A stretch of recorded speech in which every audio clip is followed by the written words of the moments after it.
The new UK CAA review of UAS regulation, so drone regulation in the open category, is here. And here are the top 10 things you need to know about this consultation process and what they are proposing. Point number one, the airspace is changing. Well, specifically the subcategories of the open category. No more A1, A2, A3. It's going to be over, near, far. Now, there needs to be a lot more context in terms of what that actually means, how that will look on marketing material, but effectively it's still A1, A2, A3, but you will know that if you're flying in those categories, you can fly over people, so things like sub 250 gram drones. The C1 drone is also going to be within that, near and far, but again, we do need a little bit more context in terms of how that will stack up, but that'll come in the deeper dives. But that is basically what's happening, point one, for the airspace itself. Point two is that sub 250 gram drone flyers who have a camera on it, so drones like the Mini 2, Mini 3, etc., the Otel Nano,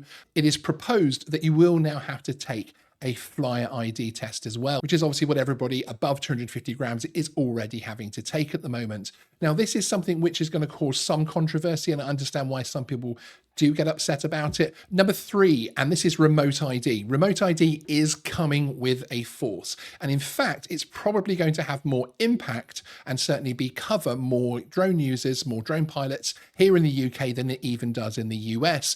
Because of course, we do not have a commercial recreational differential here anymore. It's literally the airspace and the risk of the flight that you're undertaking. So remote ID will be for everybody, including sub 250 gram camera drones, or sub 250 gram drones with a camera. So unlike the US, who have sub 250 gram drones, i.e. drones that don't need to be registered because they're only being flown recreationally, don't need remote ID, you will still need that here in the UK if that sub 250 gram drone has the camera on there. Point number four, and C labels are making a return. Well, really UK labels essentially is what's going to happen. So initially they will be C1 labels will be recognized, but then they're going to ask manufacturers to have another label on there, go through another conformity assessment, which will give them the UK 0 to 4 labels. So C1 drones will also be a UK 1 drone. Now, the benefit of that they're giving us is that the sub 900 gram C1 drone, you're going to be able to fly that the same as you can a sub 250 gram drone, so i.e. flying over individual people. So there is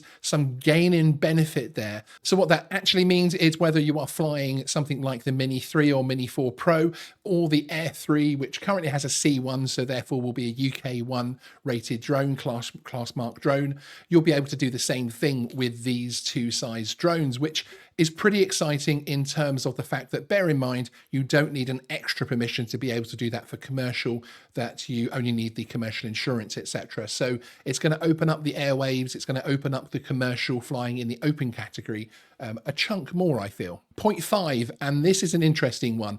This is part of where the technology is going to take a little bit of a leap in terms of what the CAA expect from the manufacturer. You're going to have geo awareness and geo fencing built into the drone. So essentially what you're going to be talking about here is your drone will know if it's allowed to fly or not. Now, there's a lot of complications in that. And actually, if you look at one of my other videos, the 5 things I hate about the consultation, you will notice that this topic actually comes up as well, and also in our deeper dive. So join us over on one of those videos if you want more information about that in particular. But as I say, geofencing, geo-awareness is something which is going to be expected to be built in, but we're not quite there on the technical side of actually how that will be possible. Point 6, and this is another one which is on the technology, the app side of things, and you're actually going to be reminded to register, or in fact insist that you actually register, and also get a reminder of the basic rules when you boot the drone up for the first time and possibly multiple times after that. So that's an interesting one, whether it's actually going to have essentially a way of ensuring the person that's flying is entering a registration number.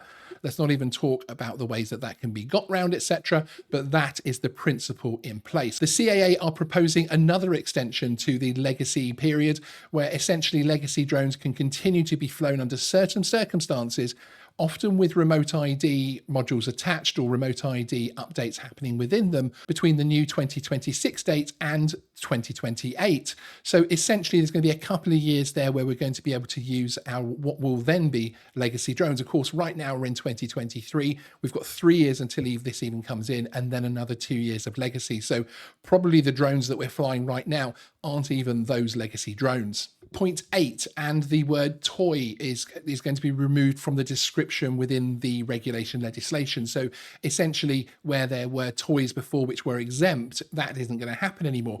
However, the CAA are talking about actually having an overall exemption for 50 to 100 gram drones without a complex camera, without a camera. We need definition on what that camera actually means. So that could mean that we're going to have things like tiny whoops, which won't be included. But again, wait for the deeper dive on that because we need to clarify a few points which came up on our live stream about that one in particular. Point 9 is how long the consultation's open for. It's open right now. You can go to a link in the description and submit your views. I wholeheartedly recommend that you do this. We need to have our voices heard.